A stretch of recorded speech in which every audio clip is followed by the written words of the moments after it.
Faltando menos de uma semana para a eleição presidencial aqui nos Estados Unidos, o Guto Graça está acompanhando de perto como os internautas que movimentam as redes sociais no Brasil estão vendo a eleição por aqui, né, Guto? Quais são as últimas? Bom dia para você.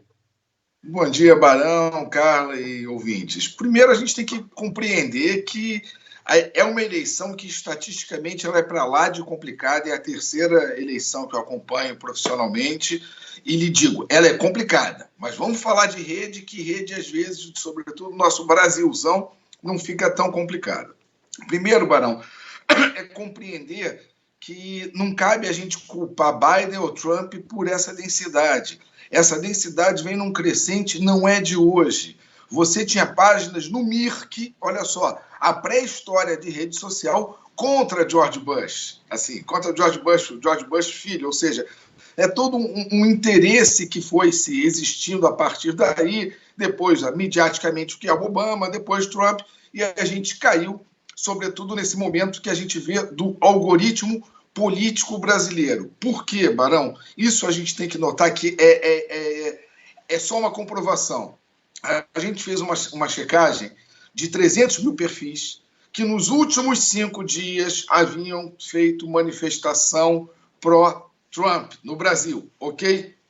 80% desses perfis também haviam feito manifestação nos últimos 5 dias pró-presidente Bolsonaro. Ou seja, dentro dessa amostra estatística, talvez seja aquele chave-fechadura que você vê a afinidade e a torcida que um lado está tendo. E o que isso provoca, por exemplo, Barão?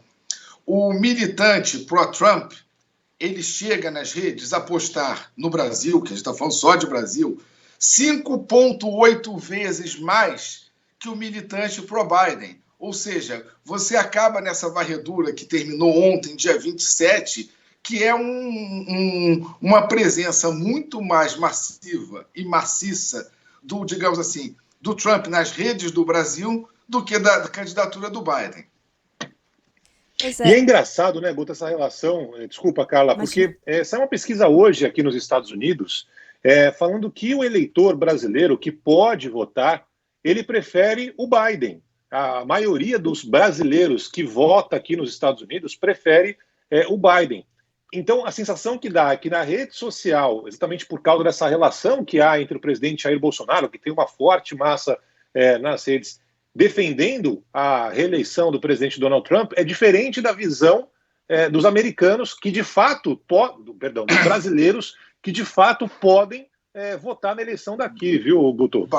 Barão, e olha que interessante, a gente monitorou isso assim, perfis de brasileiros em diversos estados, brasileiros residentes nos Estados Unidos que estavam manifestando apoio a um ao outro candidato, uma coisa bem maniqueísta. Olha a diferença que contraria um pouco essa pesquisa, mas de presença de redes. Dá 65% favorável a Trump em redes, de brasileiros residentes, contra 35% favoráveis a Biden.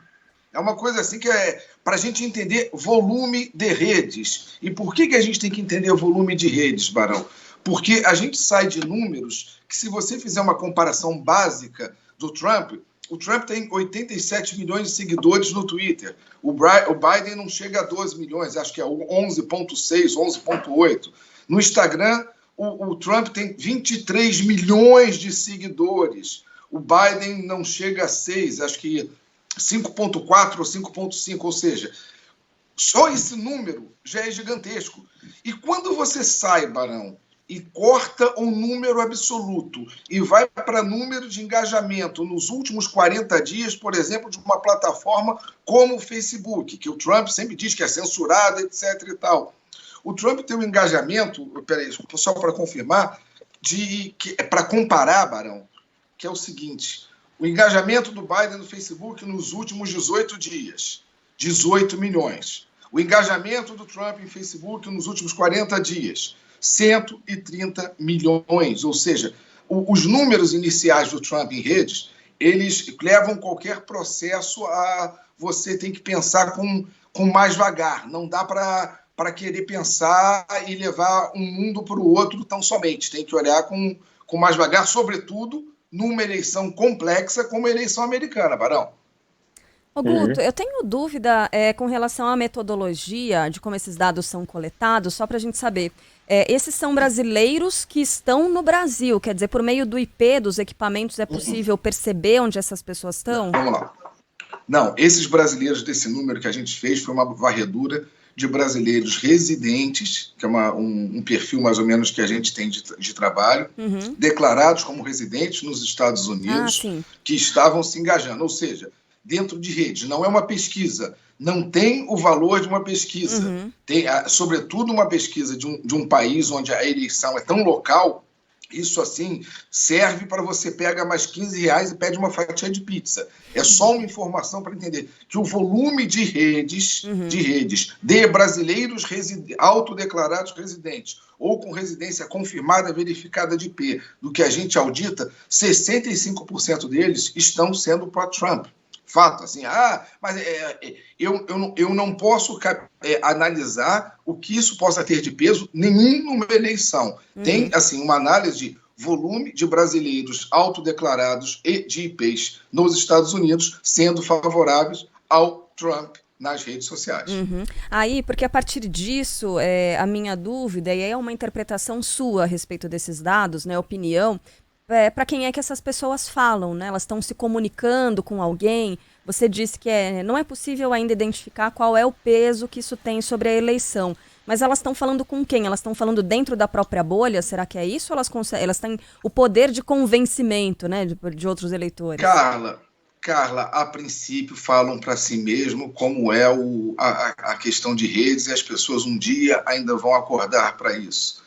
As redes que foram feitas com o objetivo de ser gregárias, de buscar conversa, de buscar diálogo, elas estão virando o quê? Expressão de opinião. Onde eu coloco a minha opinião, eu quero que a minha opinião seja validada e quero concordância. É quase assim, estrelas procurando concordâncias. É como se cada cidadão virasse um político e tivesse, a partir da opinião dele, buscando uma concordância. Ou seja, para quem está falando, Carla, está falando para si mesmo, está falando para quem está mais próximo por afinidade. Ninguém está buscando diálogo para você romper uma bolha e resolver. Essa eleição do Trump, o que a gente analisou, não só aqui, mas em 2 estados americanos que a gente estudou muito, até mesmo lá, você não está tendo nenhum interesse de diálogo. Você tem interesse em redes, eu quero expressar a minha opinião. Eu não quero uma enquete para conversar. Essa é a minha opinião e eu não quero que você me convença do contrário. É quase uma coisa